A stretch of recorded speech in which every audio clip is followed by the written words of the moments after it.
All right, today on Let Him Cook, we're going to make one of the most delicious, easy spaghetti and meat sauce that you can make. Your family is going to love it. It doesn't take that many ingredients, and you probably have them in your kitchen right now. So we're going to go into first the hamburger. We have an onion.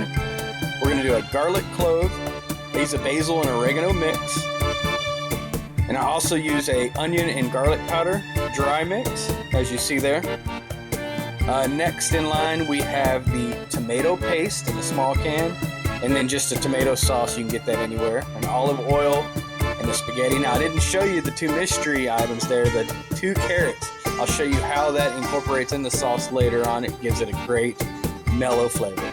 So we're going to cut an onion, and I like to dice it even, not too small, not too big, just to put it in the sauce for depth. We're not trying to melt it through the sauce or anything. I also like to add the cloves of garlic. It gives it such a rich flavor. You'll notice when it's not there. So after I get through cutting that, I'm just going to go to our pan. We'll add our oil. We'll heat it up, and I like to add the onion first. Now I'll add the garlic right after I give it a couple stirs, because I don't want to burn the garlic right off. And I only add half the garlic. I'm going to add that back into the sauce here in a second. Now we add the hamburger, and we just want to chop that up and incorporate that with the onion and the garlic. Now right after that, I like to add my seasonings. I'll put the oregano and the basil and the onion and the garlic. A little salt, a little pepper to taste. Mix that back in and just cook it to brown.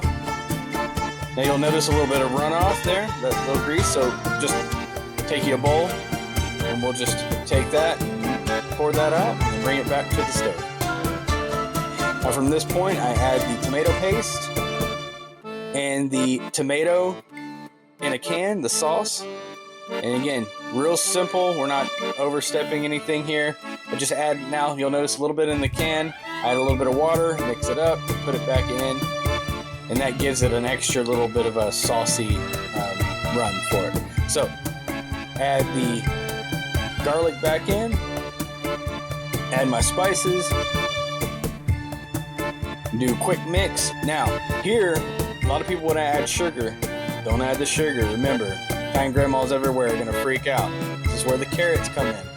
You just add your carrots, and it's going to give it a lower acidity. It gives it also kind of a mellow taste, and you don't have to worry about doing the sweet and the salt there. Okay, now we're going to go to our pasta, and I'm going to throw it in with a kind of a quick little spin thing. What that is I know it's a fancy technique, but it's actually so that it won't clump together and it'll just cook straight down. You don't even have to touch it. All right, so while we're waiting on the sauce, I'm going to show you a real quick method on making a great garlic toast. So I just put the bread out, I mix the 2 ingredients that I normally used in the spaghetti with the soft butter and put it in a broil later on. Alright, so the sauce has been cooking for a little bit, and now I'll just take out the carrots. I give it a quick taste. And now I start seasoning to taste afterwards. So remember, always taste your sauce all the way through.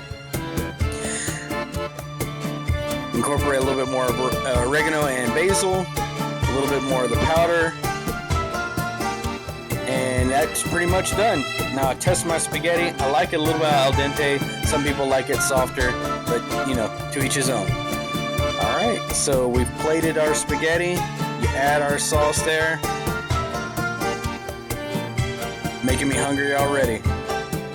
I put a little bit of Parmesan, and we add the toast. All right, guys, enjoy.